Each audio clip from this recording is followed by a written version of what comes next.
Okay, so I welcome you all to the channel The Noor of Law. First of all, I would like to inform you कि मैंने competition act पे already part one, part two और part three बना दिया है और part one बहुत सारे लोगों ने देखा but part two and part three पे I am not getting that response. I don't know why, क्योंकि इक्वली सारे सेक्शंस इंपॉर्टेंट हैं. You never know from where the question comes. That is why I would recommend you to watch part 2 and part 3 with the same enthusiasm with which you watched the part 1. ठीक है. And today we will be dealing with Environment Protection Act 1986.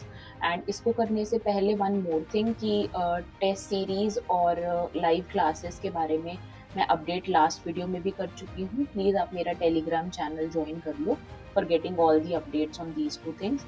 जो हमारी special classes हैं वो start हो रही हैं from today itself. ठीक है, फॉर BSA एंड BNS. तो जिनको भी इसके रिगार्डिंग इन्फॉर्मेशन नहीं थी या अब मिल चुकी है, प्लीज़ अभी आज से ही आप टेलीग्राम ग्रुप प्लीज़ ज्वाइन कर लो एंड सारा प्रोसेस कंप्लीट कर लो to join the live classes. ठीक है.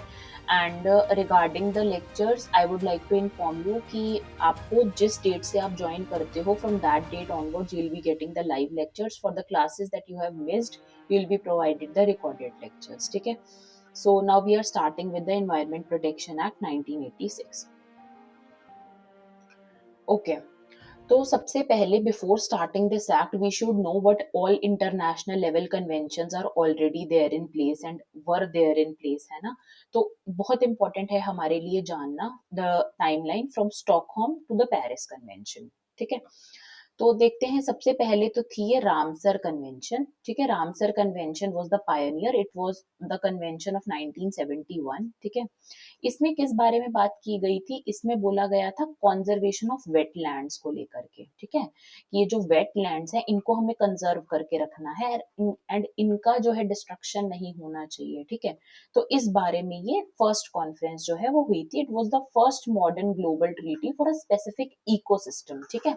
It taught the world that nature doesn't care about national borders, that we should protect the wetlands overall everywhere. ठीक है. तो without considering the national borders, so every country they came together, all the countries came together and decided to do that. ठीक है. फिर इसके बाद आई for the first time Stockholm conference में क्या हुआ, ये 1972 की कॉन्फ्रेंस है. Please keep this thing in your mind. ठीक है. ये जो कॉन्फ्रेंस है ये हमारे लिए बहुत ही इंपॉर्टेंट है क्योंकि ये जो हमारा एक्ट है 1986 का जो आज हम पढ़ेंगे, that has derived it's basis from this conference itself. ठीक है. It's focus was on human environment.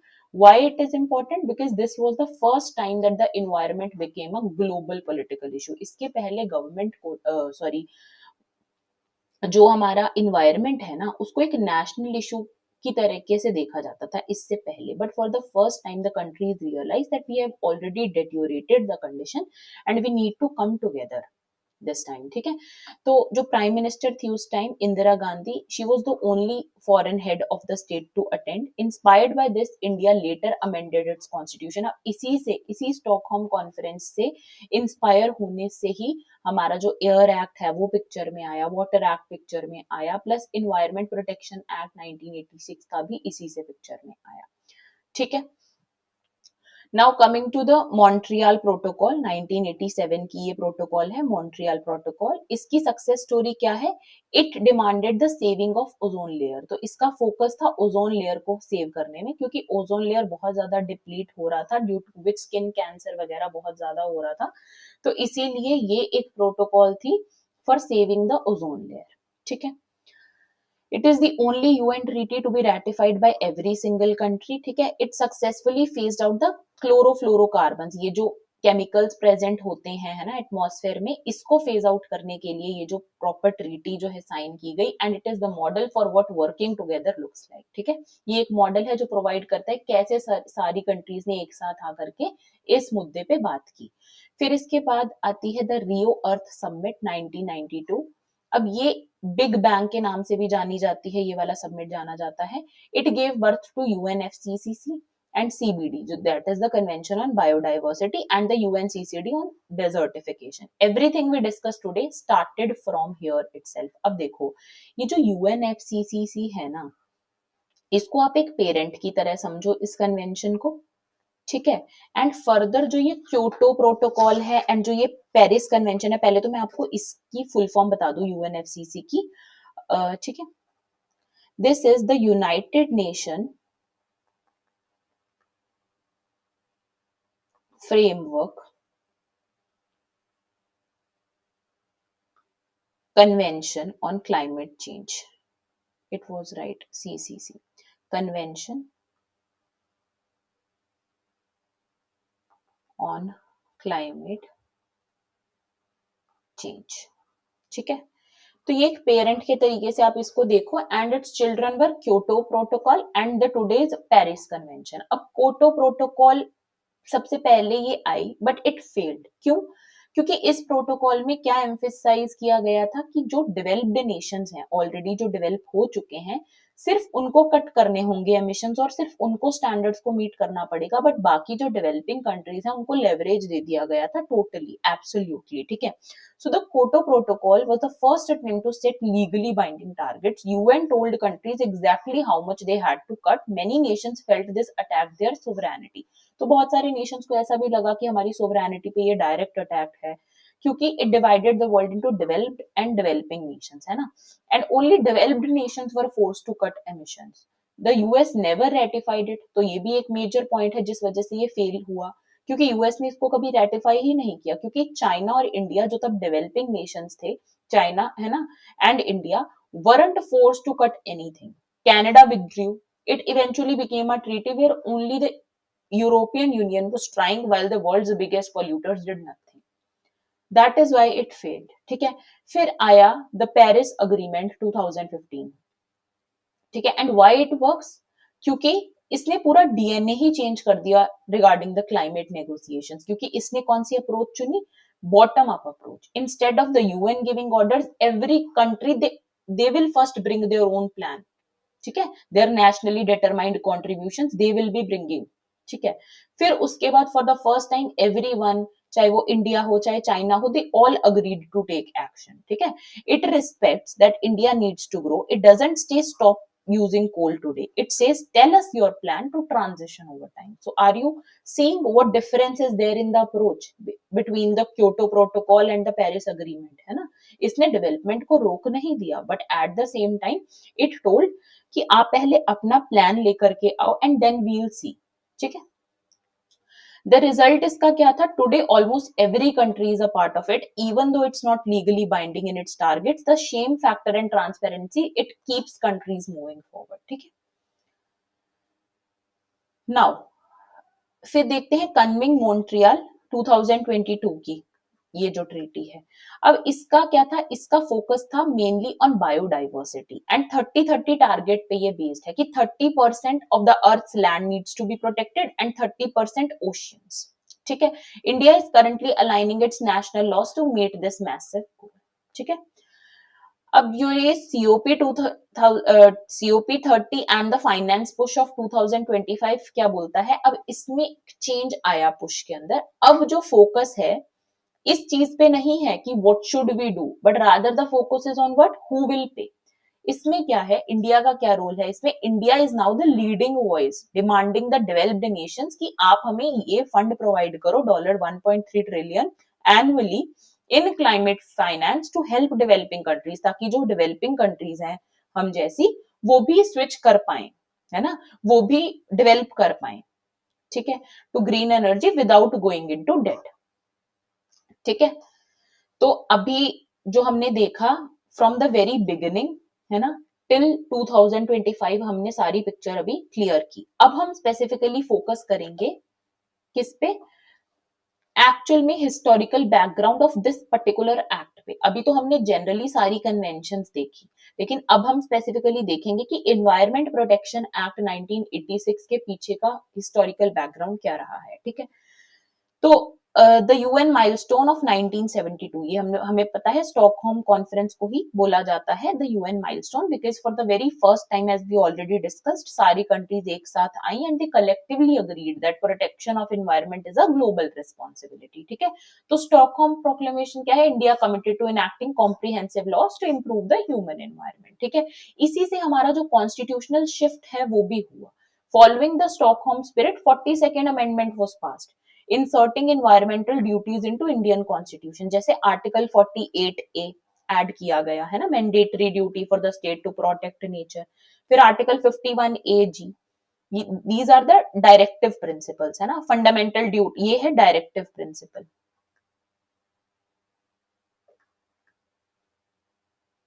फिर फंडामेंटल ड्यूटी में भी एडिशन किया गया of G clause, fundamental duty for citizens to protect the environment.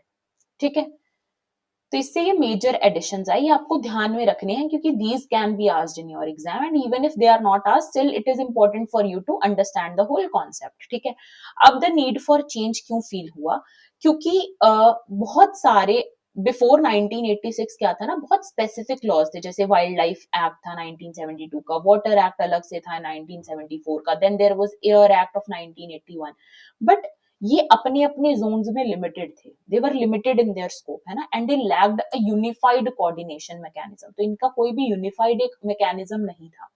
So the turning point came when in 1984 ये incident हुआ Bhopal gas tragedy का, और इससे क्या समझ में आया कि ये सारे एक्ट्स होने के बावजूद भी it was not possible to contain this tragedy है ना, it was not possible to combat this tragedy, therefore it exposed the inability of existing laws। इससे पता चला कि जो एग्जिस्ट कर रहे हैं laws they are not capable enough है ना to handle massive industrial disasters and hazardous chemicals. तो इस गैप को जब आइडेंटिफाई किया गया देन गवर्नमेंट रियलाइज कि हमें एक ऐसा लॉ चाहिए जो यूनिफॉर्म हो अपनी एप्लीकेशन में, ताकि ये सारे जो कोऑर्डिनेट हो सके सारे एजेंसीज है ना, इमीडिएट इमरजेंसी पावर्स जो दे रहा हो सेंट्रल गवर्नमेंट को to regulate hazardous substances across the board. ठीक है, तो फिर आई द अम्ब्रेला लेजिस्लेशन, इनएक्टमेंट क्या है इसका, यही इन umbrella legislation of 1986, environment protection act of 1986, protection act of 1986। ठीक है, coming into force on November 19th, anniversary of Indira Gandhi who led the Stockholm delegation. ठीक है, बर्थ एनिवर्सरी ये इंदिरा गांधी की है। लीगल अथॉरिटी आर्टिकल 253, अब ये एक्ट किस आर्टिकल से लाया गया, the act was uniquely passed under article 253 of the constitution, क्योंकि यही एक आर्टिकल है जो अलाउ करता है पार्लियामेंट को to bring a national law to implement international agreement है ना, अगर आपको कोई इंटरनेशनल अग्रीमेंट को इम्प्लीमेंट करना है तो आप किस आर्टिकल के थ्रू कर सकते हो, आर्टिकल 253 के थ्रू। ठीक है, giving the centre the power over state matters. ठीक है, it is called an umbrella act, क्यों इसको अम्ब्रेला एक्ट बोला जाता है, because it provides the framework for all environment rules है ना, प्लास्टिक वेस्ट हो चाहे ई वेस्ट हो चाहे नॉइज पोल्यूशन हो, सारे रूल्स को ये केटर करता है, that is why it is called an umbrella concept. ठीक है, अब हम आ जाते हैं अपने एक्ट पे without any delay. The environment protection act 1986, act number क्या है इसका, एक्ट नंबर 29 ऑफ 1986। ठीक है, फिर इसकी इनएक्टमेंट डेट है 23 मई 1986 and it actually came into force on 19 November 1986।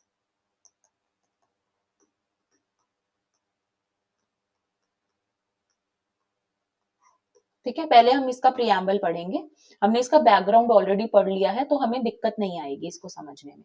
N act to provide for the protection and improvement of environment and for matters connected therewith, whereas decisions were taken at United Nation conference on the human environment. इस जो ये जो conference हुई थी ना Stockholm पे है ना इन जून 1972, उसका क्या नाम था, United Nations conference on human environment. ठीक है, in which India participated to take appropriate steps for the protection and improvement of human environment, and whereas it is considered necessary to further to implement the decisions of foresight insofar as they relate to the protection and improvement of environment and prevention of hazards to human beings and other living creatures, plants and property। सब covered है ना, कोई भी hazard अगर human beings को भी ना हो, लिविंग क्रिएचर्स, प्लांट्स, प्रॉपर्टी, सबका ध्यान रखा गया है। Be it enacted by the Parliament in the 37th year of the Republic of India as follows. Now coming to the section number 1, short title, extent and commencement. This act may be called the Environment Protection Act 1986. It extends to the whole of India, shall come into force on such date, जो हमने already देखा 19 November 1986. ठीक है, as a central government may by notification appoint definitions देख लेते हैं अब। In this act unless the context otherwise requires, तो सबसे पहले डिफाइंड है इन्वायरमेंट। तो ये याद रखो कि हम इन्वायरमेंट प्रोटेक्शन एक्ट कर रहे हैं, तो सबसे पहली डेफिनेशन यहाँ पे इन्वायरमेंट की ही दे रखी है, ठीक है। इंक्लूड्स वाटर, एयर, लैंड, है ना, इन्वायरमेंट में सब आ जाता है, water, air, land and the inter relationship which exist among, है ना, these water, air and land and human beings and other living creatures, plants, microorganisms, इनका आपस का relationship and these individually are all covered within the ambit of environment, ठीक है। फिर हम discuss करते हैं क्लॉज बी में डिफाइंड है इन्वायरमेंट पोल्यूटेंट, ए में इन्वायरमेंट और बी में डायरेक्टली इन्वायरमेंट पोल्यूटेंट, ठीक है। मींस एनी सॉलिड, लिक्विड या गैसियस सब्सटेंस, है ना, कोई भी अगर इस कॉन्सेंट्रेशन में प्रेजेंट है ना, जो कि इंजूरियस है to the environment, then that particular substance will be called environmental pollutant, ठीक है। फिर इसके बाद आ जाते हैं सी पे, इन्वायरमेंटल पॉल्यूशन। तो सबसे पहले इन्वायरमेंट, फिर पोल्यूटेंट, फिर पोल्यूशन, ठीक है। मींस द प्रेजेंस, जब ये सारे जो पोल्यूटेंट्स हैं they are present in the environment, ठीक है, तो उसको हम बोलेंगे इन्वायरमेंटल पोल्यूशन। फिर C A has been added new, ठीक है, बाय द 2023 अमेंडमेंट एक्ट, ठीक है, जिसको हम क्या बोलते हैं, जन विश्वास अमेंडमेंट ऑफ प्रोविजंस एक्ट 2023, ठीक है। ये आपको याद रखना है, this is a major amendment. आगे भी इससे बहुत सारे चेंजेस हुए हैं, सब्सटैंशियल चेंजेस, तो ये आपको ध्यान में रखना है, 2023 का अमेंडमेंट, ठीक है। तो fund means environment protection fund established under section 16, ये भी न्यूली एडेड है, ठीक है। सेक्शन 16 के अंदर environment protection fund has been made. फिर इसके बाद दी है हैंडलिंग। अब किसी भी चीज की हैंडलिंग क्या होती है, किसी भी सब्सटेंस को की हैंडलिंग से हम क्या समझते हैं, मतलब मैन्युफैक्चर हो सकता है उस चीज का, प्रोसेसिंग हो सकती है, treatment, package, storage, transportation, all these are some ways of handling a substance, है ना। Use, collection, destruction, conversion, offering for sale, transfer और द लाइक ऑफ सब सब्सटेंस, है ना। तो ये सब मेथड्स हैं फॉर हैंडलिंग अ सब्सटेंस। फिर आ जाते हैं क्लॉज ई पे, हैजार्डस सब्सटेंस। अब हैजार्डस सब्सटेंस क्या होता है, कोई भी ऐसा सब्सटेंस या preparation which by reason of its chemical और फिजियोकेमिकल प्रॉपर्टीज, अपनी केमिकल प्रॉपर्टीज की वजह से या फिजिको केमिकल प्रॉपर्टीज की वजह से या अपनी हैंडलिंग की वजह से वो केपेबल है to cause harm to human beings, तो हम उसको बोलेंगे हैजार्डस सब्सटेंस, है ना। या अदर लिविंग क्रिएचर्स को वो हार्म पहुंचा सकती है, या प्लांट्स को, माइक्रो ऑर्गेनिजम्स को, प्रॉपर्टी को और द इन्वायरमेंट, है ना। फिर आते हैं क्लॉज एफ में, occupier. Who is an occupier in relation to any. अब देखो, occupier does not always means the owner of the property, ठीक है, ये आपको समझना पड़ेगा, क्योंकि ऑक्यूपाई कोई और भी कर सकता है प्रॉपर्टी को other than the owner, so don't confuse this term with owner, ठीक है। In relation to any factory और premises means a person who has control over the affairs of the factory और the premises and includes in relation to any substance the person in possession of the substance, ठीक है। तो जिसका किसी factory पे या किसी प्रेमाइस पे कंट्रोल है, या वो पर्सन जो उसके पोजेशन में है, ठीक है। फिर जी है prescribe, means prescribe by rules made under this act. Now coming to chapter number 2, general powers of central government, ठीक है। तो सेक्शन 3 किस बारे में बात करता है, पावर ऑफ सेंट्रल गवर्नमेंट। हमें पता है कि ये एक्ट को लाने का बेसिस ही ये था, क्योंकि जब भोपाल गैस ट्रेजेडी हुई and there were no specific means to combat that tragedy, that is why उसने एक्सपोज किया कि कैसे इतने सारे लॉज होने के बावजूद भी उसको कम्बैट नहीं कर पाए, है ना। तो फिर ये डिसाइड हुआ था, जो हमने पहले पढ़ा, कि क्यों जरूरी है सेंट्रल गवर्नमेंट को कुछ पावर्स देना रेडिली, है ना, कि ताकि वो एकदम से एक्शन में आए अगर ऐसा कोई भी इंसिडेंस होता है, then it takes strict action in that case. तो इसीलिए इस एक्ट को लाने का मेन बेसिस ही ये था। दैट इज वाई अब हम सेक्शन 3 में पढ़ रहे हैं, power of central government to take measures to protect and improve environment, ठीक है।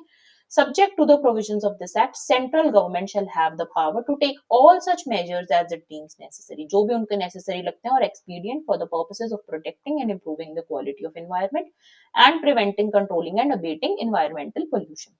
In particular and without prejudice to the generality of the provisions of subsection 1, such measures may include measures with respect to all or any of the following matters. अब क्या-क्या matters इसमें include होंगे?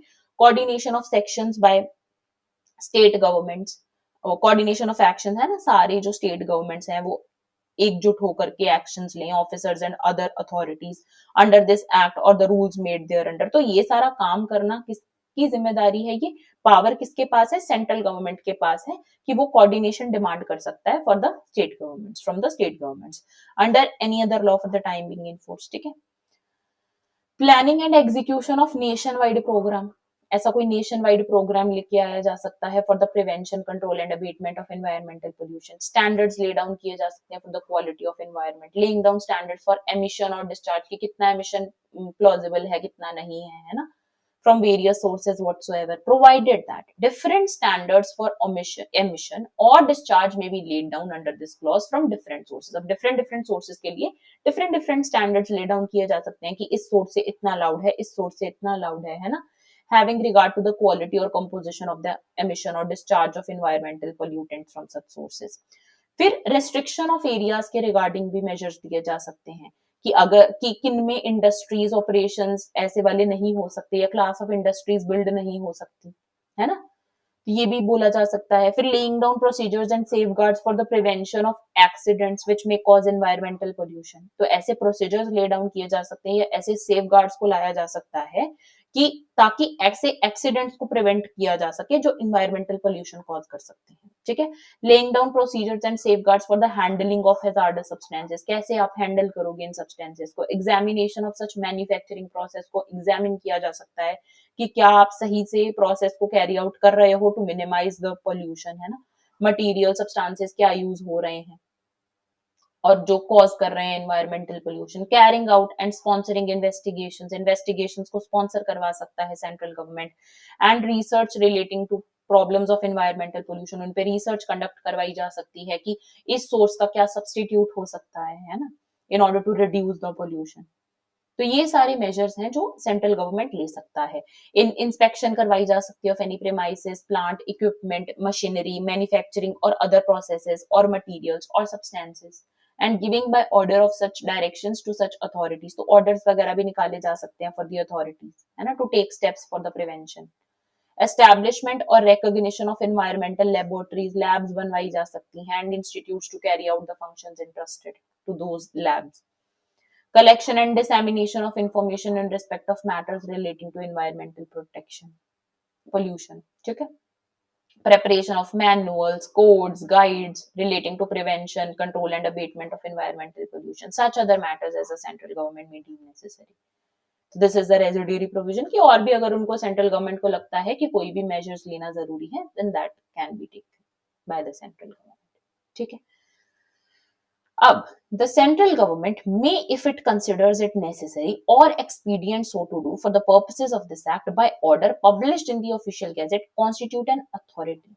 अब section 3 clause 3 क्या power देता है central government को कि सेंट्रल गवर्नमेंट एक ऐसी अथॉरिटी को कॉन्स्टिट्यूट कर सकता है या अथॉरिटीज को by such name or names as may be specified in the order for the purpose of exercising and performing such of the powers and functions, ठीक है। कोई भी जो powers and functions उसके हैं ना, including the power to issue directions under section 5 of the central government, ताकि वो उनको delegate कर सके अपना power, है ना, ताकि वो भी वो perform कर सके उसकी। अब कोई तो सेंट्रल गवर्नमेंट की तरफ से वो पावर्स को करेगा ना परफॉर्म, तो वही उसी चीज के लिए एक अथॉरिटी कॉन्स्टिट्यूट की जाती है अंडर सेक्शन 3 क्लॉज 3, या अथॉरिटीज भी कॉन्स्टिट्यूट की जा सकती है फॉर दैट मैटर, ठीक है। For taking measures with respect to such of the matters referred to in subsection 2 as may be mentioned and subject to supervision and control of the central government. Obviously central government will be the supervening authority and the provisions of such orders, such authority or authorities may exercise the powers or perform the functions or take the measures mentioned in the order। तो जो भी उस order में functions वगैरह बोले जाएंगे उस authority को परफॉर्म करने के लिए, दे will be performed by that particular authority, ठीक है। अब हम बात करेंगे सेक्शन 4 में अपॉइंटमेंट ऑफ ऑफिसर्स के बारे में and there powers and functions. अब हमने देखा सेक्शन 3 क्लॉज 3 में तो अथॉरिटी का अपॉइंटमेंट हो रहा था। अब सेक्शन 4 किससे डील करता है? अपॉइंटमेंट ऑफ ऑफिसर्स, ऑफिसर्स से डील करता है ये, ठीक है। Without prejudice to the provisions of subsection 3 of section 3, the central government may appoint officers with such designations as it thinks fit for the purposes of this act and may entrust to them such of the powers and functions under this act as it may deem fit, ठीक है। तो कितने भी officers ये चाहे तो appoint किए जा सकते हैं। जो ऑफिसर्स अपॉइंट किए जाएंगे they shall be subject to what? General control of central government, और if so directed by that government की उस अथॉरिटी की सुपरिंटेंडेंट रहेगी तो वो भी किया जा सकता है, ठीक है। अब आ जाते हैं सेक्शन नंबर 5 पे, जो कि बात करता है पावर टू गिव डायरेक्शंस के regarding. Notwithstanding anything contained in any other law but subject to the provisions of this act. जो सेंट्रल गवर्नमेंट है उसके पास क्या पावर है, वो अपने पावर्स को परफॉर्म करते करते एंड अपनी परफॉर्मेंस को करते करते अपने फंक्शंस की, है ना, वो डायरेक्शंस दे सकता है in writing to any person, in writing to any person, officer और any authority, and such person, officer और authority, they shall be then bound to comply with such directions। ठीक है।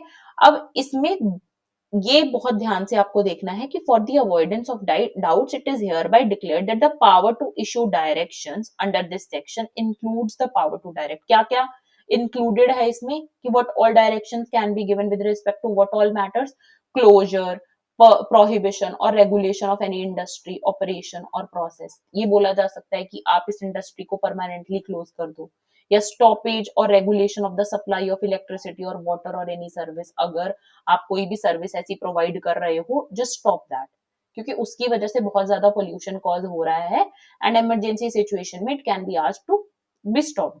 ठीक है। फिर आ जाते हैं सेक्शन नंबर 5A पे, जो कि बात करता है अपील टू एनजीटी। अब देखो ये भी अमेंडमेंट से एडेड है, this is added by the amendment of 2010। ठीक है, 2010 के अमेंडमेंट एक्ट से, क्योंकि obviously national green tribunal act जो है वो फॉर्मुलेट ही 2010 में हुआ था। ठीक है, तो any person aggrieved by any directions issued under section 5। ठीक है, तो कोई भी डायरेक्शन अगर सेक्शन 5 में इशू की गई हैं और उससे अगर कोई पर्सन अग्रीव है, वो बोल रहा है कि क्यों मेरी बंद करवा दी industry, that person is aggrieved. ठीक है, तो वो कहां पे जा सकता है, after the constitution of the national green tribunals act 2010, he may file an appeal to the National Green Tribunal established under Section 3 of the National Green Tribunal Act 2010 in accordance with the provisions of that act। ठीक है। Now section 6 rules to regulate environmental pollution. अब जो central government है, may by notification in the official gazette make rules in respect of all और any of the matters referred in section 3। हमने already जो matters discuss किए section 3 के under, with respect to that central government has the power to make rules. ठीक है, in particular and without prejudice to the generality of the foregoing power, such rules may provide for all और any of the following matters. क्या क्या matters को लेकर के rules बनाए जा सकते हैं bye the central government, standard बताने के लिए of air, quality of air, water and soil for various areas, कैसे कैलकुलेट किया जाएगा स्टैंडर्ड, है ना, मैक्सिमम अलाउएबल लिमिट्स क्या रहेंगी of concentration of various pollutants. ठीक है, including noise pollution, the procedures and safeguards for handling of hazards substance, क्या प्रोसीजर रहेगा, क्या प्रोहिबिशन एंड रेस्ट्रिक्शंस रहेंगी on handling of hazards substances, prohibition and restriction on the location of industries and carrying on of processes and operations in different areas। ठीक है, क्या restrictions रहेंगी कि अगर आपको इंडस्ट्रीज किस एरिया में कॉन्स्टिट्यूट करनी चाहिए, एंड अगर करनी भी चाहिए आप किन चीजों का ध्यान रखोगे। ठीक है, procedures and safeguards for the prevention of accidents which may cause environmental pollution. तो इन सब चीजों को लेकर के जो सेफगार्ड्स वगैरह हैं और जो प्रोसीजर्स हैं, that can be provided by the central government in form of rules under section number 6। ठीक है, फिर आ जाते हैं चैप्टर नंबर 3 पे, which deals with prevention, control and abatement of environmental pollution. ठीक है, सेक्शन 7 बात कर रहा है persons carrying on industry operation etcetera not to allow emission और discharge of environmental pollutants in excess of the standards. अभी हमने देखा कि सेंट्रल गवर्नमेंट के पास पावर है to lay down the standards, है ना, तो ऑब्वियसली कोई भी पर्सन जो कि कैरी आउट कर रहा है कोई भी इंडस्ट्री या कोई ऑपरेशन या कोई process, shall discharge this, it shall not discharge or emit or permit to be discharged or emitted any environmental pollutant in excess। it is obvious है ना कि जब एक स्टैंडर्ड ले डाउन कर दिया गया है, then you are barred from exceeding that standard.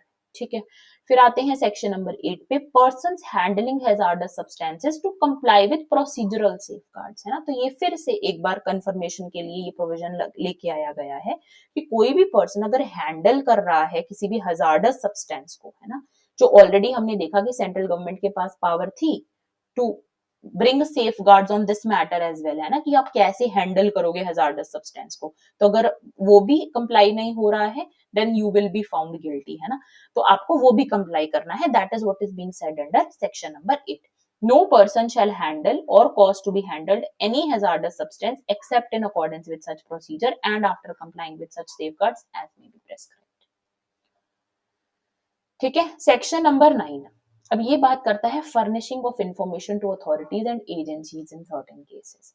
अब जहां पे भी whether discharge of any environmental pollutant in excess of the prescribed standard occurs और इज एप्रीहेंडेड टू अकर, कोई भी एप्रीहेंशन है या फिर एक्चुअल में आपने जो स्टैंडर्ड है उसको एक्सीड कर दिया, ठीक है, to occur due to any accident or other unforeseen act or event, किसी भी इनमें से कोई वजह की वजह से, है ना, the person responsible for such discharge and the person in charge of that place, क्या बोला इन्होंने, the person, जो person responsible है उस discharge के लिए जिससे ये गड़बड़ हुई है, प्लस जो पर्सन उस प्लेस का इंचार्ज है, ये दो लोग, ठीक है, जहां पे ये डिस्चार्ज अकर हुआ है ना, और is apprehended to occur shall be bound to prevent और mitigate the environmental pollution. Obviously फिर यही दो लोगों की ड्यूटी बन जाएगी to mitigate the environmental pollution caused as a result of such discharge and shall also forthwith ये लोग क्या करेंगे, इंटीमेट करेंगे इस बारे में the fact of such occurrence और एप्रीहेंशन ऑफ सच अकरेंस, किसको, जो हमने अथॉरिटीज कॉन्स्टिट्यूट की हुई थी ना सेक्शन 3 क्लॉज 3 में, अगर कोई अथॉरिटी कॉन्स्टिट्यूट की गई है बाय द सेंट्रल गवर्नमेंट उसको, ठीक है, be bound if called upon to render all assistance to such authorities और agencies as may be prescribed, ठीक है, they will be bound to if called upon to render all assistance to such authorities, अगर उस authority को लगता है कि it need some sort of assistance, ठीक है, तो इन पर्सन से असिस्टेंस भी डिमांड की जा सकती है, क्योंकि a the person who has actually caused that discharge, ठीक है, plus the person who is responsible for that place, who is the in charge of that particular place, ठीक है। On receipt of information with respect to the fact or apprehension of any occurrence of the nature referred in subsection 1, whether through intimation under that subsection or otherwise, अब जब उनको पास information आ गई, चाहे तो उन्होंने खुद ने दी हो जो कि यहाँ पे mentioned है प्रोसीजर है ना, उससे उनके पास information आई हो, या even otherwise भी अगर आई है, the authorities or agencies referred to in subsection 1 shall as early as practicable cause such remedial measures, तो obviously फिर वो क्या लेंगे, remedial measures, ठीक है, टू प्रिवेंट और मिटिगेट द इन्वायरमेंटल पोल्यूशन। अब जो भी इनको रेमेडियल मेजर्स लेने में जो अथॉरिटीज की का जो भी एक्सपेंस वगैरह होगा टुगेदर विद इंटरेस्ट, ठीक है, वो कहां से लिए जाएंगे, they can demand those expenses may be recovered by such authority or agency from the person concerned as arrears of land revenue or of public demand। अब जिस पर्सन ने एक्चुअल में वो डिस्चार्ज किया एक्सीडिंग दैट स्टैंडर्ड्स, उस person से ये कैसे निकाला जाएगा, ये जो अमाउंट है as arrears of land revenue उससे लिया जाएगा, या और of public demand, public demand मतलब कि अटैच करवा करके या अदर मेजर्स के थ्रू, है ना, अटैचमेंट वगैरह प्रॉपर्टी की करवा करके उससे निकाला जाएगा वो अमाउंट, ठीक है। Now coming to section number 10, power of entry and inspection. अब subject to the provisions of this section, any person empowered by the central government in this behalf shall have a right to enter at all reasonable times, which अब अगर देखना है कि क्या standards follow up हो रहे हैं या नहीं, क्या orders follow up हो रहे हैं या नहीं, examine करने के लिए कोई ऐसा equipment या industrial plant, record, register, ठीक है, तो उस इन सब चीजों के लिए ये entry और inspection का power दिया गया है under section number 10 for the purpose of performing any of the functions of the central government entrusted to him, ठीक है, be for the purpose of determining whether and if so in what manner any such functions are to be performed, है ना, और whether any provisions of this act or rules made there under कि वो actual में perform हो भी रहे हैं, comply हो भी रहे हैं या नहीं, ठीक है, for the purpose of examining and testing any equipment, industrial plant, record, register, document or any other material object, है ना, या फिर conduct करने के लिए कोई search with respect to एक कोई बिल्डिंग की in which he has reason to believe कि ऐसा कोई ऑफेंस हो रहा है इस एक्ट के अंदर,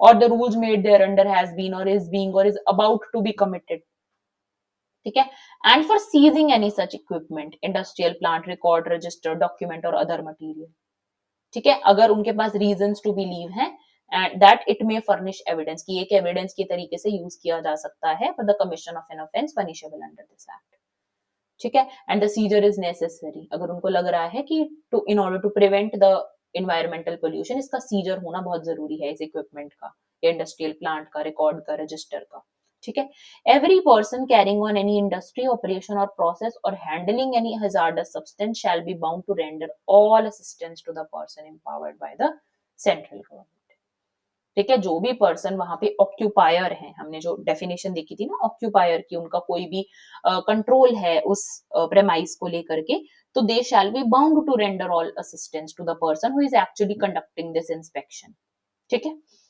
for carrying out the functions under that subsection, and if he fails to do so without reasonable cause, he shall be guilty of an offence under this act. ये हम आगे देखेंगे, ठीक है, कि पेनल्टीज वगैरह क्या रहेंगी. If any person willfully delays or obstructs any person, अब अगर कोई पर्सन जो इंस्पेक्शन वगैरह कंडक्ट करवा रहा है उसका कोई ऑब्स्ट्रक्शन क्रिएट कर रहा है उसको, है ना, empowered by the central government under subsection 1 in the performance of his functions, he shall also be guilty of an offence, ठीक है. फिर ये पुराना प्रोविजन है, ठीक है. फिर हम आ जाते हैं सेक्शन नंबर 11 पे, ठीक है. अब ये जरूर देख लेना कि सीआरपीसी का जो है इन्होंने बताया है कि सेक्शन 94 विल बी एप्लीकेबल, इसका BNSS corresponding BNSS section please देख लेना, ठीक है, सर्च एंड सीजर के रिस्पेक्ट में कौन सा है. Power to take sample and procedure to be followed in connection therewith, ठीक है, section 11. Central government or any officer empowered by it in this behalf shall have the power to take for the purpose of analysis. क्या power है दिया गया इनको कि आप अगर आपको लगता है कहीं पे डिग्रेडेड क्वालिटी हो चुकी है due to the environmental pollutants present there, है ना, तो ये क्या कर सकते हैं, ये सैंपल्स ले सकते हैं एयर के, वाटर के, सॉइल के या अदर सब्सटेंस के उस फैक्ट्री या प्रेमाइस में से या अदर प्लेस में से जहां पे भी इनके पास रीजन टू बिलीव है कि कुछ ऐसा है, ठीक है. The result of any analysis of a sample taken under subsection 1 shall not be admissible in evidence in any legal proceeding unless, अब तब तक वो सैंपल आप एक एविडेंस के तरीके से यूज नहीं कर पाओगे जब तक आपने ये conditions of clause 3 and clause 4 को आपने ओबे नहीं कर दिया, ठीक है. अब क्या ये कंडीशंस हैं, serve on subject to the provisions of subsection 4, the person taking sample, person जो सैंपल ले रहे हैं वो क्या करेंगे, सर्व करेंगे ऑक्यूपायर पे या एजेंट पे या पर्सन इंचार्ज है जो उस प्लेस का एक नोटिस, ठीक है, of his intention to have it so analysed, ठीक है. तो वो एक नोटिस देंगे उनको, ठीक है, कि हम ऐसे ऐसे आपकी जगह से एक सैंपल कलेक्ट करना चाह रहे हैं, ठीक है, in the presence of the occupier और एजेंट और पर्सन, जो आप सैंपल लोगे फॉर एनालिसिस वो in the presence of that particular occupier या एजेंट के होना चाहिए, ठीक है, उनकी प्रेजेंस मैंडेटरी है. Cause the sample to be placed in a container or containers which shall be marked and sealed and shall also be signed by both the person taking the sample and the occupier या फिर उसका agent. तो दोनों लोग उस पे sign करेंगे, जो पर्सन सैंपल ले रहे हैं और जो पर्सन उस जगह के ऑक्यूपायर है, या फिर अगर उनके वो ऑक्यूपायर वहां पे प्रेजेंट नहीं है तो उनके एजेंट के साइन लिए जाएंगे जिस कंटेनर में आप वो सैंपल है वो कलेक्ट कर रहे हो उस पे. Send without delay the container or containers to whom? To the laboratory established or recognized by the central government under section number 12.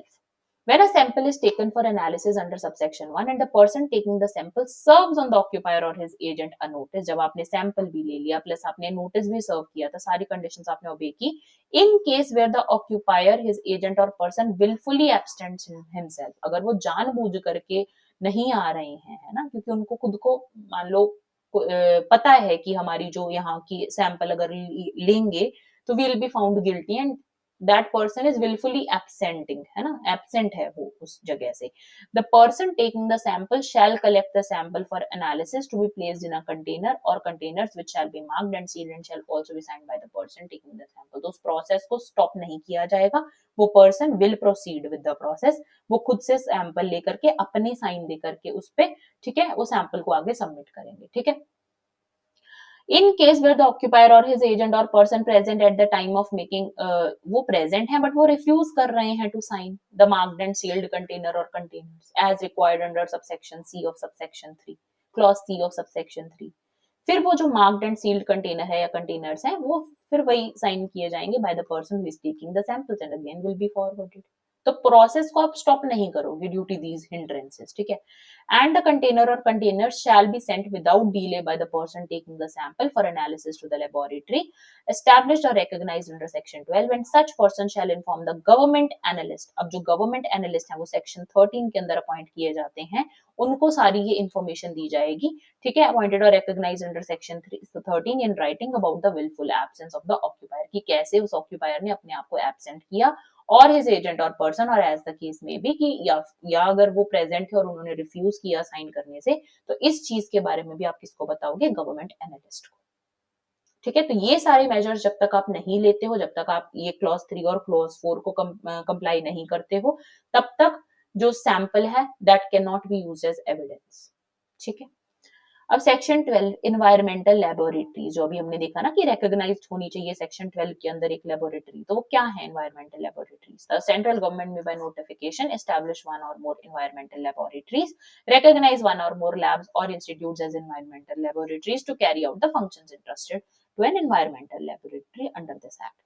Central government में by notification in the official gazette make rules specifying, किस regarding rules बनाए जा सकते हैं, functions क्या perform करेगी environmental labs, ठीक है, the procedure for the submission of the said laboratory of samples of air, कैसे किस प्रोसेस से वो सैंपल्स इन पे सबमिट किए जाएंगे, है ना, और other substance for analysis, the form of the laboratory report thereon and the fees payable कितनी होगी, such other matters as may be necessary और एक्सपीडिएंट। ठीक है, फिर सेक्शन 13 हमने देखा कि गवर्नमेंट एनालिस्ट इसी सेक्शन के अंडर बात की गई है इनके बारे में। सेंट्रल गवर्नमेंट में by notification in the official gazette appoint or recognise such persons as it thinks fit and having the prescribed qualifications to be the government analyst for the purpose of analysis of samples of air, water, soil और other substance, है ना। तो इन्हीं के पास जो है ऐसे person को रिकॉग्नाइज किया जाएगा जिनके पास क्वालिफिकेशंस हैं to be government analyst for the purpose of what, ताकि यही लोग हैं जो सैंपल्स को फिर एनालाइज करेंगे, एयर के हों, चाहे वाटर के हों, चाहे सॉइल के हों, चाहे अदर सब्सटेंस के हों। ठीक है, sent for analysis to the environmental laboratory established or recognised under subsection 1 of section 12। जो आपने लेबोरेटरी में वो सैंपल्स भेजे थे, at the end of the day उनको चेक कौन करेगा, यही गवर्नमेंट एनालिस्ट उनको एनालाइज करेंगे। ठीक है, फिर section 14 report of government analyst, any document purporting to be a report signed by a government analyst may be used as what evidence of the facts stated therein in any proceeding under this act, provided कि वो जो sample collected है आपने जैसे collect किया था वो clause 3 और क्लॉज 4 को कंप्लाई कर रहा था, और अगर एक बार ये फिर आ चुका है यहाँ पे, then that can be used as an evidence of the facts stated therein। ठीक है, अब सेक्शन 14A किस बारे में बात कर रहा है, ये बहुत इंपॉर्टेंट है, आप प्लीज थोड़ा ध्यान से देखना, क्योंकि ये जो 14A और 14B भी हैं, they have been added by the 2023 amendment act. ठीक है, हाँ, 2023 के अमेंडमेंट एक्ट से ही ये 14A and 14B have been added। पहले जो पेनल्टी थी दैट वाज डिफरेंट, क्योंकि पहले क्या होता था ना, पहले चाहे आप कोई भी ऑफेंस कर रहे हो इस एक्ट के अंदर, डायरेक्टली आपको इम्प्रिजनमेंट दिया जाता था for 5 years and that was not found to be good, है ना, क्योंकि कोई भी माइनर अगर प्रॉब्लम भी आ रही है, कोई माइनर इरेगुलरिटी भी हो रही है, you are suddenly imprisoned for 5 years, ठीक है, इमीडिएटली, तो that was not good. That is why, क्योंकि वो जस्टिस नहीं कर पा रहा था, है ना, वो provision that was not just. ठीक है, penalty for contravention of section 7 और सेक्शन 8। अब हमने सेक्शन 7 और सेक्शन 8 में क्या पढ़ा था, सेक्शन 7 था person carrying on industry operation not to allow emission, है ना, उसमें हमने बताया था कि किस इंडस्ट्री ने कितना एमिशन करना है ना, तो उस रिगार्डिंग प्रोविजंस थे, अगर कोई उसको कॉन्ट्रावीन कर रहा है, या सेक्शन 8 के अंदर कोई पर्सन हैंडल नहीं कर रहा है हैजार्डस सब्सटेंस को जिस तरीके से उसको बोला गया है टू हैंडल। ठीक है, तो if any person contravenes the provisions of this section 7 or section 8 or the rules made thereunder, he shall be liable to penalty in respect of each such contravention, which shall not be less than 1 lakh rupees, but which may extend to what 15 lakh rupees। तो 1 lakh minimum, 15 lakh maximum, ये अभी याद करते जाओ। ठीक है, where any person continues contravention under subsection 1, अगर ये पर्सन स्टिल कंटिन्यू कर रहा है ना, तो उसको एडिशनल पेनल्टी ऑफ 50,000 पे करनी पड़ेगी for every day during which such contravention continues. ठीक है, तो plus 50,000 each day it continues. ठीक है, फिर आ जाते हैं 14B पे, penalty for contravention of section number 9, 10, 11। Section 9 था फर्निशिंग ऑफ इंफॉर्मेशन को लेकर के, ठीक है, अथॉरिटी को, फिर 10 था एंट्री एंड इंस्पेक्शन को लेकर के, एंड 11 था power to take sample and procedure के रिलेटेड, है ना। तो अगर कोई भी पर्सन डज नॉट कंप्लाई या फिर कॉन्ट्रावीन करता है प्रोविजंस ऑफ 9, 10 एंड 11 और ऑर्डर्स और directions issued under those sections, he shall be liable to penalty in respect of each contravention which shall not be less than 10,000 rupees but which may extend to 5 lakh rupees। तो इसमें minimum है 10,000 and maximum है 5 लाख। ठीक है, where any person continues contravention, तो उसको additional penalty 10,000 rupees की each day के लिए, एवरी डे के लिए पे करनी पड़ेगी during which such contravention continuous. ठीक है, plus rupees 10,000 for each day versus contravention continues, ठीक है।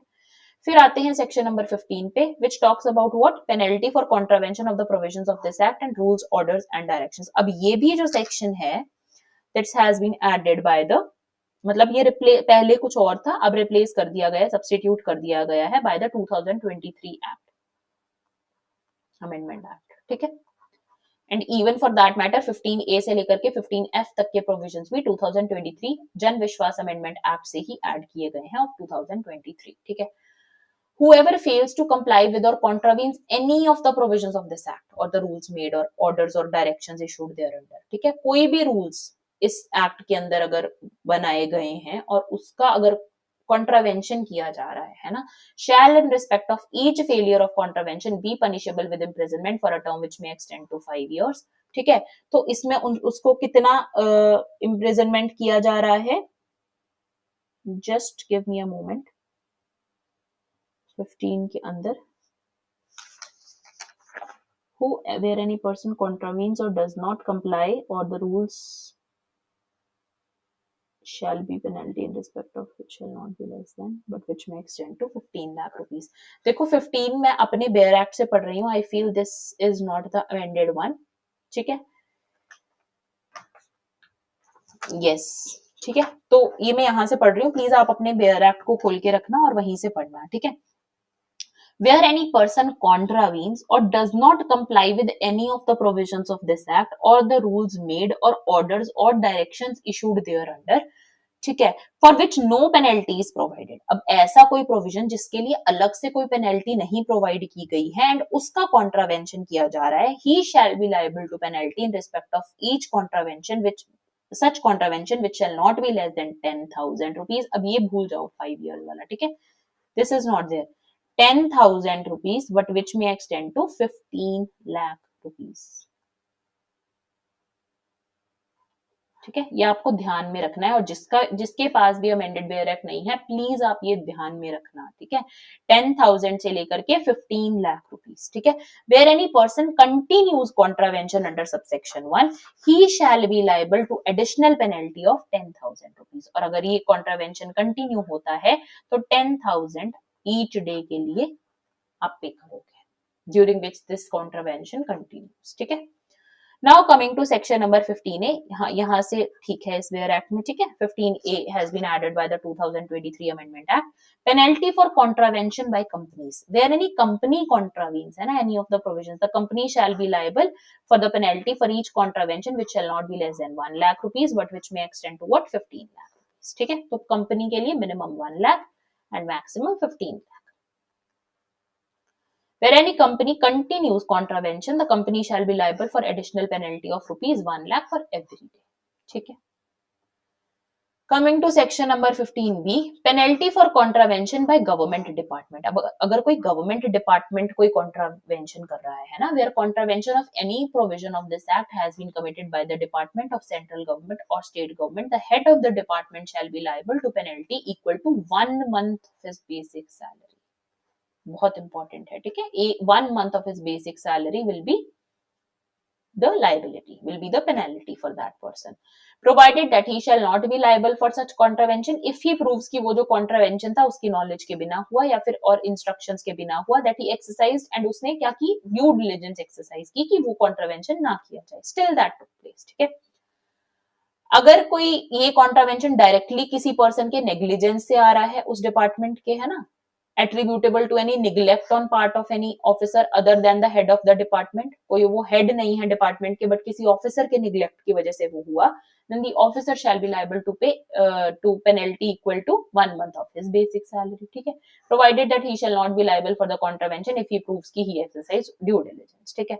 सेक्शन 15C किस बारे में बात कर रहा है, एडजुडिकेटिंग ऑफिसर के बारे में। अब ये एडजुडिकेटिंग ऑफिसर कौन है, एडजुडिकेटिंग ऑफिसर ऐसे ऑफिसर हैं जो देखेंगे कि कितनी पेनल्टी लगानी चाहिए और कितनी नहीं लगानी चाहिए, ही इज सच ऑफिसर जो कि इस फंक्शन को परफॉर्म कर रहे हैं, ठीक है। तो 15C में इनका अपॉइंटमेंट हो रहा है, the central government for the purposes of determining the penalties under this act may appoint an officer not below the rank of joint secretary to the government of India, ठीक है। अगर central government के लिए appoint करना है, अगर central government कर रही है तो किनको, rank of joint secretary to the government of India, ठीक है, या अगर स्टेट गवर्नमेंट के केस में not below secretary to the government, ठीक है, to be an adjudicating officer to hold an inquiry to impose penalty in the manner as may be prescribed. वो hold करेंगे inquiry in order to impose penalty, कि कितनी penalty लगानी चाहिए, उस respect में ये इंक्वायरी कंडक्ट करेंगे, provided that the central government may appoint as many adjudicating officers as may be required, ठीक है, तो सेंट्रल गवर्नमेंट कितने भी अगर वो चाहे एडजुडिकेटिंग ऑफिसर्स अपॉइंट कर सकते हैं, ठीक है। The adjudicating officer may call upon any person to have contravened or not complied with. Obviously है ना, कोई अगर उनको जो भी पर्सन ने कॉन्ट्रावेंशन करा है तो उसको बुलाया जा सकता है, ठीक है। फिर require such person to produce any record, register या अदर डॉक्यूमेंट, क्योंकि इनको इंक्वायरी करनी है ना, इनको पेनल्टी लगाने के लिए जो इंक्वायरी है वो परफॉर्म करनी है, उसके लिए इनको जरूरत पड़ सकती है किसी रिकॉर्ड की, रजिस्टर की, डॉक्यूमेंट की या उस पर्सन की, तो वो चीज ये कर सकते हैं, ठीक है। The adjudicating officer shall after giving the person a reasonable opportunity of being heard, obviously audi alteram partem will be, ठीक है, seen in the matter, and if on such inquiry he is satisfied that the person concerned has contravened, once he is satisfied कि या तो उस person ने contravene किया है या फिर और has not complied with the provisions of this act, ठीक है, or the rules made thereunder, he may impose such penalty as he thinks fit in accordance with the provisions of section 14A, 14B, 15, 15A और 15B, जो हमने already देखे कि किस provision के under इनको पिनलाइज करना है। The adjudicating officer, while adjudicating the quantum of penalty under subsection 3, shall have due regard to what? किन factors को ये ध्यान में रखेंगे while imposing the penalty? तो ये रखेंगे ध्यान इसका, the population and area impacted or affected due to such contravention or non-compliance, ठीक है, क्या पॉपुलेशन को इम्पैक्ट, कितनी पॉपुलेशन को इम्पैक्ट हुआ है, कितने एरिया पे ये इम्पैक्ट हुआ है, frequency and duration of such contravention, ठीक है, किस फ्रीक्वेंसी पे ये हुआ है contravention, ठीक है, vulnerability क्या थी of the class of such persons likely to be adversely affected by such contravention, है ना, what was their vulnerability, the damage caused or is likely to be caused to any person, कितना damage cause हो चुका है या फिर likely था to be caused, the undue gain derived out of such contravention, कितना उन्होंने उससे फायदा किया, such other factor as may be prescribed, और इन सब factors को ध्यान में रखते हुए they will be imposing the penalty, ठीक है, the amount of penalty imposed under the provisions of these, ठीक है, एज द केस में भी shall be in addition to, अब देखो जो उनको रिलीफ या कॉम्पनसेशन पे करना पड़ रहा है नेशनल ग्रीन ट्राइब्यूनल एक्ट के अंदर, उसके इन एडिशन है ये पेनल्टी जो इनको यहाँ पे करनी पड़ रही है, this you have to keep in mind, in addition है ये वाली, ठीक है, जो उस एक्ट के सेक्शन 15 और सेक्शन 17 के अंदर उनको पे करना पड़ता है कॉम्पनसेशन या रिलीफ, उसके एडिशन में है ये अमाउंट ऑफ पेनल्टी, ठीक है। 15D अपील को लेकर के प्रोविजन है, whoever aggrieved by the order passed by the adjudicating officer under this act may prefer an appeal to whom National Green Tribunal established under section 3 of the National Green Tribunal Act 2010, जो ये appeal होगी it shall be filed within what 60 days from the date on which the copy of the order made by adjudicating officer is received by the aggrieved person, ठीक है, जिस दिन उनको ये order मिला aggrieved person को, उस दिन से 60 दिन के अंदर अंदर they have to file the appeal. The tribunal में after giving the parties to appeal an opportunity of being heard, वो अपने ऑर्डर पास करेंगे, ठीक है, कंफर्म करते हुए, मॉडिफाई करते हुए, सेट असाइड करते हुए जो जिस ऑर्डर को अपील किया गया है उसको, where an appeal is preferred against any order of the adjudicating officer under subsection 1, such appeal shall not be entertained by the tribunal. अब देखो, अगर ऐसी कोई अपील है किसी ऑर्डर के खिलाफ एडजुडिकेटिंग ऑफिसर के, उस अपील को तब तक एंटरटेन नहीं किया जाएगा जब तक जितनी पेनल्टी उनकी बनती है उसका 10% जमा नहीं करवा दिया जाए, ठीक है, deposited with the tribunal 10% of the amount of the penalty imposed bye the adjudicating officer, ठीक है, ये आपको ध्यान में रखना है, 10% है ये, ठीक है। Section 15E, penalty amount to be credited to environment protection fund, अब जो ये इतनी पेनल्टीज ले रहे हैं, है ना, काफी सारे प्रोविजंस के अंदर, तो इसका eight the end of the day इससे बेनिफिट किसको हो रहा है, ओवरऑल डेवलपमेंट में ही इस फंड को यूज किया जा रहा है, ये इन्वायरमेंट प्रोटेक्शन फंड के अंदर ही जा रहा है ये amount, where any penalty or additional penalty as the case may be is imposed under these provisions, the amount of the penalty shall be credited to the environment protection fund established under section 16, ठीक है। 15F किस बारे में बात करता है, offence for failure to पे penalty or additional penalty, अब अगर कोई पर्सन इस पेनल्टी को पे नहीं कर रहा with in 90 days of such imposition, he shall be liable for imprisonment which may extend to 3 years or with fine which may extend to twice the amount of the penalty ordered both, तो 3 years or with fine which may extend to twice the amount of penalty or with both. ये आपको ध्यान में रखना है, this is important. And कितने दिन में? विद इन 90 डेज अगर आप नहीं पे कर पा रहे हो पेनल्टी, तब ये आपको इम्प्रिजनमेंट का दिया जाएगा पेनल्टी, ठीक है। Where any offence under subsection 1 has been committed by a company, तो हर एक पर्सन, ठीक है, एट द टाइम जब वो ऑफेंस हुआ, who was directly in charge या फिर responsible to that company, shall be deemed to be guilty of the offence and he shall be liable to be proceeded against, provided that nothing contain shall render any person liable to punishment, अगर वो prove कर देता है कि ये सब उसकी knowledge के बिना हुआ एंड उसने ड्यू डिलिजेंस एक्सरसाइज की थी, ठीक है। Where an offense has been committed by a company and it is proved that the offense has been committed with the consent or connivance of a particular person, है ना, such director, manager या secretary वगैरह, तो they shall be deemed guilty of that offense, ठीक है। अब इसमें ये इंपॉर्टेंट है एक्सप्लेनेशन, क्यों इंपॉर्टेंट है? क्योंकि इसमें कंपनी में दो एडिशनल चीजें दे रखी हैं हमें, सोसाइटी, ट्रस्ट, और क्या क्या है? Body, corporate, firm, any other association of individuals, ये तो यूजुअली होता ही है, ट्रस्ट और society is the additional thing, ठीक है। ये आपको ध्यान में रखना है, क्योंकि क्वेश्चन कैन बी आस्क्ड कि what is a company with respect to the Environment Protection Act, what all falls within the ambit of the company, trust, society, body, corporate, association of individuals, या all of the above, तो all of the above, ठीक है। Director includes director of the company, partner of the firm, partner of the firm है ना, director के category के अंदर आता है, डायरेक्टर ऑफ द कंपनी भी फॉल करता है, मेंबर्स ऑफ द सोसाइटी और ट्रस्ट, और members of any association of individuals as the case में, ठीक है।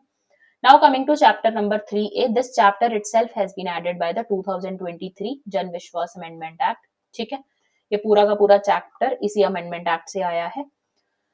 Funds accounts and audit, section 16 हमने ऑलरेडी देखा कि इन्वायरमेंटल प्रोटेक्शन फंड किस सेक्शन में फॉर्मुलेट किया जा रहा है, सेक्शन 16 के अंदर, सेंट्रल गवर्नमेंट में by notification in the official gazette establish a fund known as environmental protection fund, there shall be credited to the fund what, क्या क्या क्रेडिट किया जाएगा इस फंड में? Amount of penalty imposed under the air act, ठीक है। Air act के अंदर जो भी पेनल्टी इम्पोज की जा रही है, उसका जो पेनल्टी का अमाउंट आ रहा है, वो सारा अमाउंट भी किसमें जाएगा? इन्वायरमेंट प्रोटेक्शन फंड के अंदर जाएगा। इंटरेस्ट उस पे है ना, और other income received out of investments made from the fund, any other amount from which sources as may be prescribed. Fund shall be applied, अब फंड का यूज किन चीजों में होगा? प्रमोशन ऑफ अवेयरनेस के लिए, एजुकेशन के लिए, रिसर्च के लिए, है ना, in the field of environment, expense for achieving the objects और पर्पसेस ऑफ एयर एक्ट, ठीक है। एंड अंडर दिस एक्ट, इस एक्ट के ऑब्जेक्टिव्स को फुलफिल करने के लिए, एयर एक्ट के ऑब्जेक्टिव्स को फुलफिल करने के लिए, such other purposes as may be prescribed. Central government shall notify the administrator for the administration of the fund and other matters connected therewith and incidental thereto as may be prescribed, ठीक है। Central government शैल allocate 75%। अब इसमें क्या बात हो रही है? इसमें ये बात हो रही है कि अगर आपने कोई एक पेनल्टी का अमाउंट रिकवर किया फ्रॉम अ स्टेट, है ना, एक स्टेट के अंदर कोई कॉन्ट्रावेंशन हुआ था और वहां से वो पेनल्टी का अमाउंट आया है, तो उस केस में उस अमाउंट का 75% आप किसको दोगे? उस पर्टिकुलर स्टेट गवर्नमेंट को दोगे, ठीक है। और उसके और बाकी का जो 25% है वो रखा जाएगा, ठीक है। 75% of the amount will be allocated to whom? Of the amount of penalties to the state government or the union territory administrations which has been credited to the fund, ठीक है। तो उसका 75% एलोकेशन, जो आपने फंड के अंदर जो amount आया है, उसका 75% एलोकेशन उस फंड का स्टेट गवर्नमेंट को किया जाएगा। 16A, accounts and audits of fund, अब ये जो सारा फंड आ रहा है ना, ये भी तो देख रेख करनी है इसकी भी, तो इसीलिए इसका भी ऑडिट परफॉर्म किया जाएगा in consultation with controller and auditor general, ठीक है। तो सेंट्रल गवर्नमेंट मेंटेन करेगी separate accounts and other relevant records in consultation with controller and auditor general. जो अकाउंट्स हैं, they shall be audited by the CAG at such intervals as may be specified by him, and such audited accounts together with the audit report किसको forward किया जाएगा? annually to the central government, ठीक है। Now 16B किस बारे में बात कर रहा है? एनुअल रिपोर्ट के बारे में। ये जो रिपोर्ट बन रही है, the central government shall prepare its annual report in relation to environment protection fund giving a full account of its activities defined under this act, ठीक है। सारी साल भर की सारी details in such form as may be prescribed for each financial year during the previous financial year and shall be laid before each house of parliament along with the audit report given by the CAG. Now chapter 4 deals with miscellaneous provisions, ठीक है। अब धीरे धीरे हम and की तरफ आ रहे हैं। We will also be dealing with the case laws, क्योंकि इन्वायरमेंट प्रोटेक्शन एक्ट के अंदर बहुत सारे केस लॉज हैं जो रेलिवेंट हैं, and I examined some question paper जिसमें बहुत सारे केस लॉज पूछे गए थे, ठीक है, और केस लॉज से ही कहीं ना कहीं काफी सारे प्रिंसिपल्स भी डेराइव आउट किए जा चुके हैं इस एक्ट के अंदर, है ना, काफी सारे प्रिंसिपल्स भी इंपॉर्टेंट है, तो वो भी हम केस लॉज के साथ साथ ही पढ़ते जाएंगे। Section 18, protection of action taken in good faith. No suit, prosecution or other legal proceeding shall lie against the government or any officer or employee of the government. अगर उन्होंने कोई भी जो एक्ट परफॉर्म किया है that was in respect to the performance of functions, ठीक है, employee of such authority in respect of anything which is done or intended to be done in good faith. अगर उन्होंने कोई एक्ट good faith में किया है in pursuance of this act or the rules made or orders or directions issued therein, ठीक है। Section 19 बात करता है कॉग्निजेंस ऑफ ऑफेंसेस के बारे में। No court shall take cognisance of any offence under this act except on a complaint made by. अब किसकी कंप्लेंट से ही कॉग्निजेंस लिया जा सकता है इस एक्ट के अंदर? या तो सेंट्रल गवर्नमेंट की कंप्लेंट से, और एनी अथॉरिटी ऑफिसर जो हमने देखा था सेक्शन 3 क्लॉज 3 के अंदर, है ना, अथॉरिटी कॉन्स्टिट्यूट की जा रही थी बाय द सेंट्रल गवर्नमेंट, या तो वो खुद से कंप्लेंट करे, ठीक है, तब वो कोर्ट कॉग्निजेंस लेगा, अदरवाइज नहीं लिया जाएगा कॉग्निजेंस।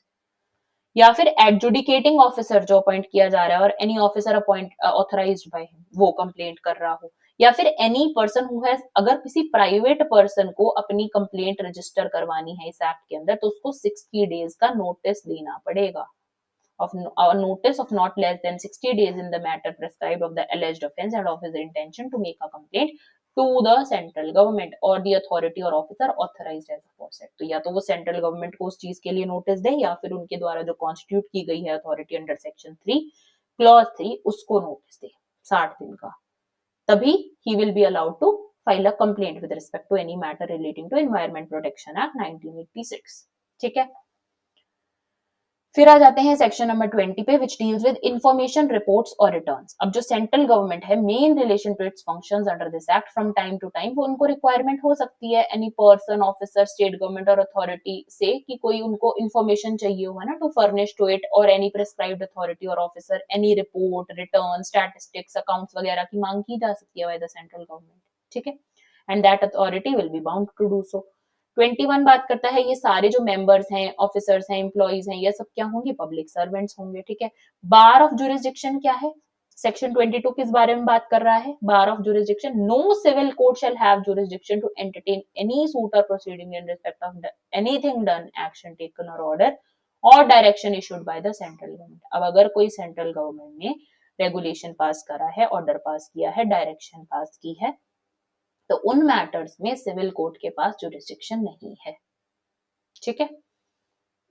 और एनी अथॉरिटी और officer in pursuance of any power conferred by or in relation to the functions under this act. अब इस एक्ट के अंदर फंक्शंस को परफॉर्म करने के लिए, मतलब इन्वायरमेंट को प्रोटेक्ट करने के लिए कोई फंक्शंस अगर परफॉर्म कर रहा है सेंट्रल गवर्नमेंट, कोई ऑर्डर दिया है उसने या कोई डायरेक्शन दी है उसने, तो उस केस में सिविल कोर्ट के पास जुरिस्डिक्शन नहीं होगा किसी भी सूट या प्रोसीडिंग को एक्सरसाइज करने का, एंटरटेन करने का, ठीक है।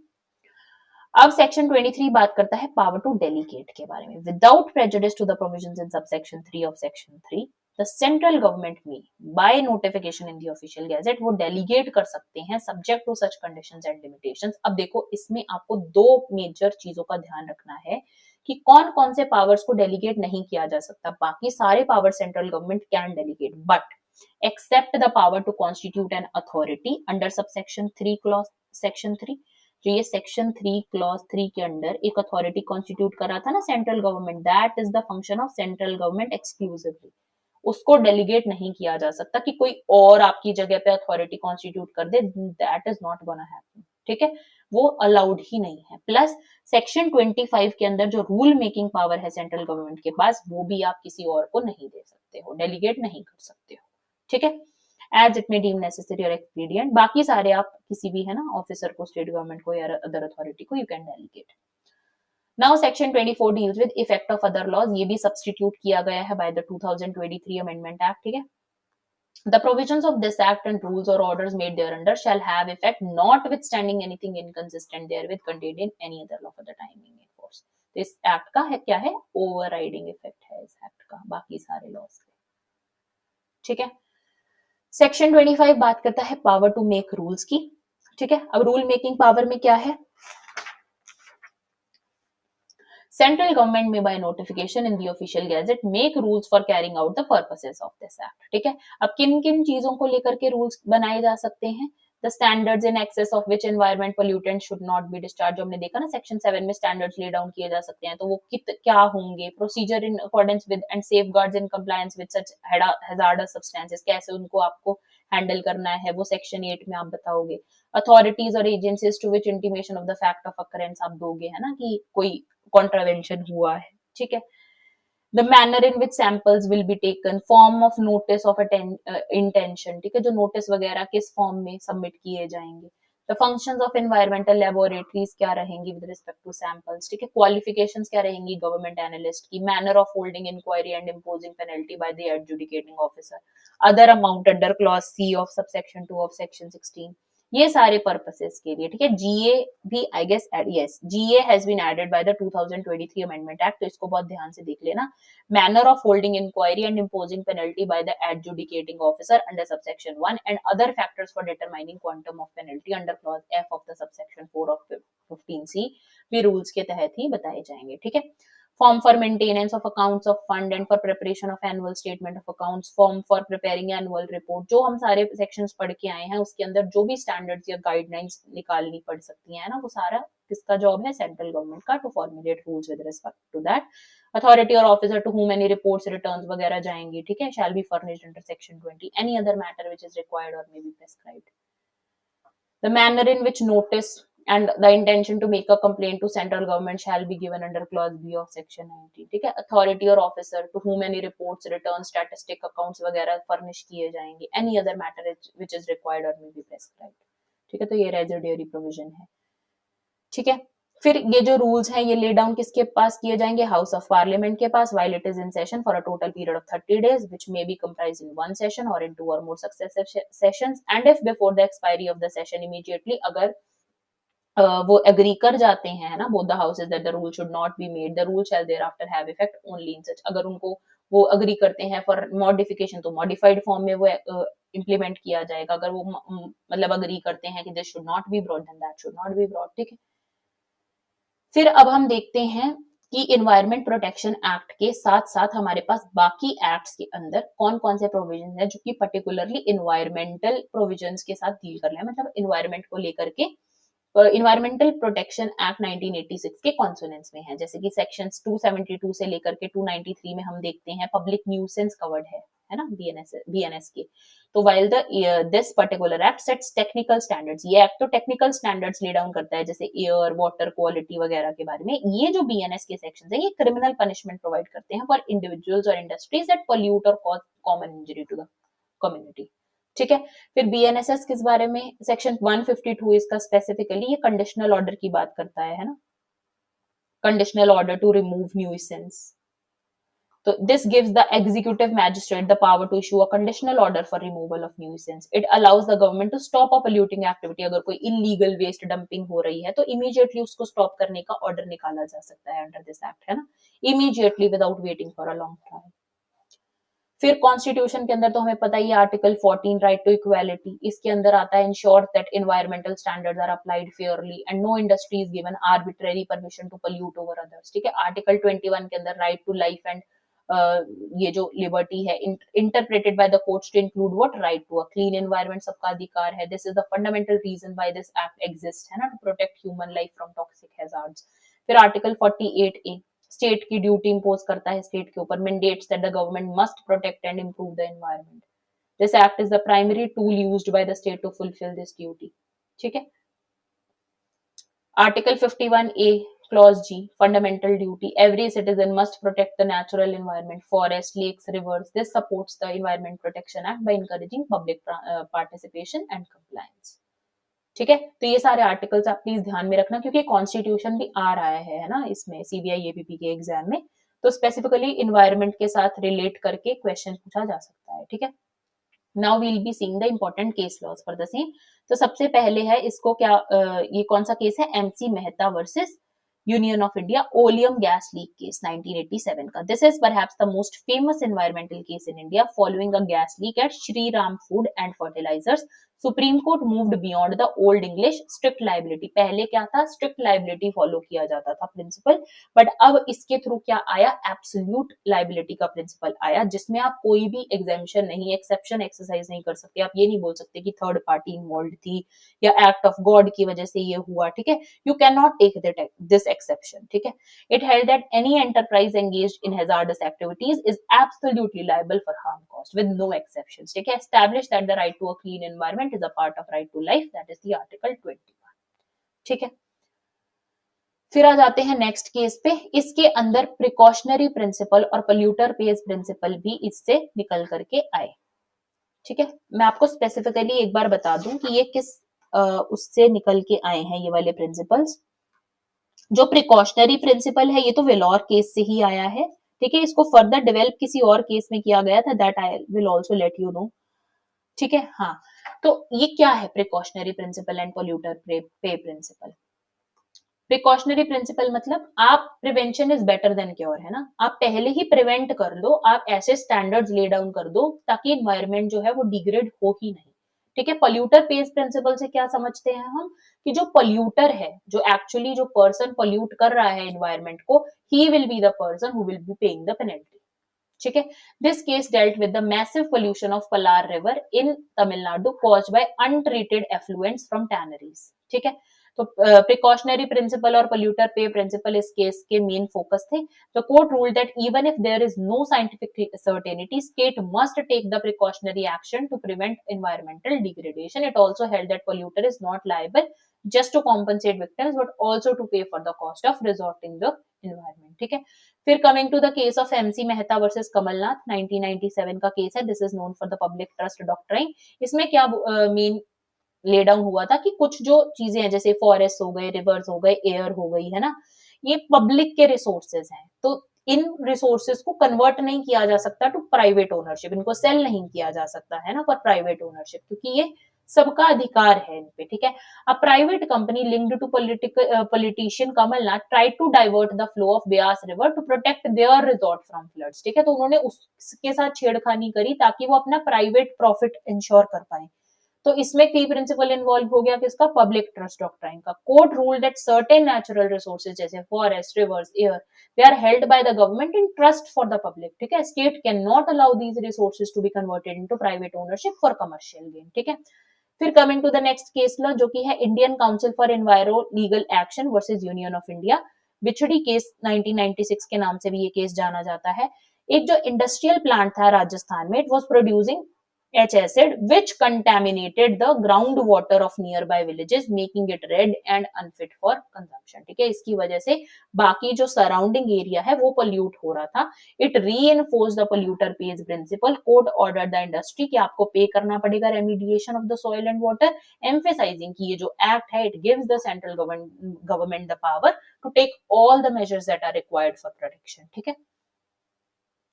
फिर नेक्स्ट केस पे आते हैं which is the Taj trapezium case of 1996।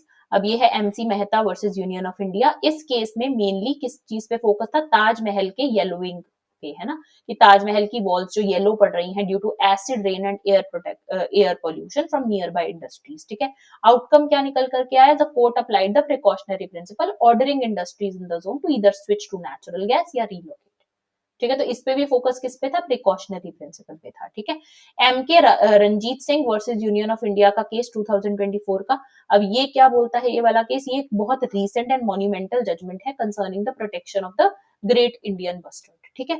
की प्रिंसिपल इसमें क्या था, ये बहुत रीसेंट केस है तो प्लीज आप ध्यान में रखना, M K Ranjit Singh versus union of India का, ठीक है। इसमें की प्रिंसिपल जो इन्वॉल्व था that was right against climate change. Supreme court ने क्या रिकॉग्नाइज किया, एक new fundamental right, that is the right to be free from the adverse effects of climate change. इसको भी ऐड किया in the list of fundamental rights, है ना। It linked this to the existing, मतलब obviously इसमें article 21 के अंदर ही ये राइट एक्सरसाइज एग्जिस्ट कर रहा है, बट इसको एक स्पेसिफिक रिकॉग्निशन दिया गया इसमें, ठीक है। That is what was being done under this, what has been done under this, ठीक है। So that is all for today's video. I hope you like this video and अगर आपको पसंद आती है ये वीडियो, क्योंकि इसमें मैंने ओवरऑल पूरा environment protection act 1986 cover to cover deal किया है, प्लस सारा हिस्टोरिकल बैकग्राउंड, कन्वेंशंस जो कि इंटरनेशनल लेवल पे हैं, है ना, सारी कन्वेंशंस भी डील करी हैं, सारे सेक्शंस जो अदर लॉज में हैं इन्वायरमेंट प्रोटेक्शन एक्ट के कॉन्सोनेंस में, उनको भी डील किया है। तो आई होप आपको ये अच्छा लगा होगा, ये अप्रोच भी मेरा, ठीक है। जैसे कि हम पास्ट एक्ट्स में भी करते आए हैं, prevention of corruption act, CVC act वगैरह में भी हमने सारा हिस्टोरिकल बैकग्राउंड वगैरह देखा था। जहाँ पे भी मुझे नीड लगती है कि आपको हिस्टोरिकल बैकग्राउंड वगैरह पता होना चाहिए, तो वहाँ पे आई मतलब intentionally I put that thing, है ना।